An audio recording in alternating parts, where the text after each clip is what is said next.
Madras high court ने तलाक लेने वाली एक मुस्लिम महिला को अंतरिम भरण पोषण देने के फैमिली कोर्ट के फैसले को बरकरार रखा।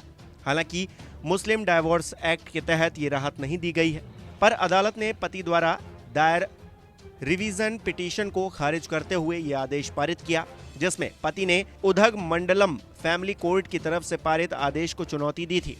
इस आदेश में गुजारा भत्ते के रूप में 20,000 रुपए और मुकदमे के खर्च के लिए 10,000 रुपए देने का आदेश दिया गया था।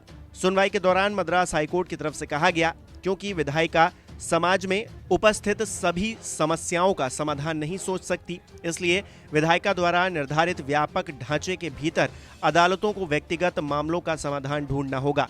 किसी भी भरण पोषण भत्ते के अभाव में पति या बच्चा मुकदमे के खत्म होने तक जिंदा भी नहीं रह पाएंगे।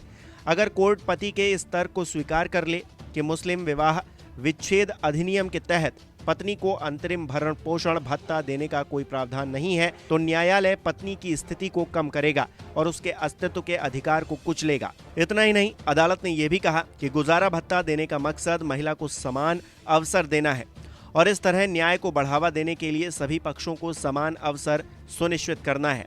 अगर ये माना जाता है कि अदालत के पास मेंटेनेंस देने का पावर नहीं है, तो ये न्याय, इक्विटी और अच्छे विवेक के सिद्धांतों के खिलाफ होगा।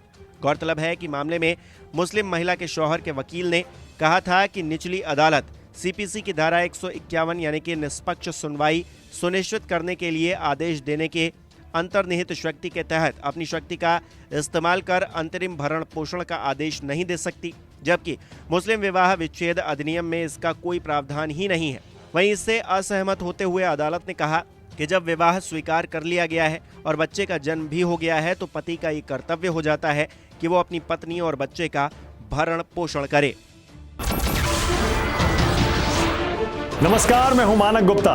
अगर आपको हमारा ये वीडियो पसंद आया हो तो इसे लाइक और शेयर जरूर करें और हाँ, हमें सब्सक्राइब और फॉलो करना ना भूलें ताकि आप देश और दुनिया की कोई खबर मिस ना करें। तो जुड़े रहिए हमारे साथ और देखते रहिए न्यूज़ 24।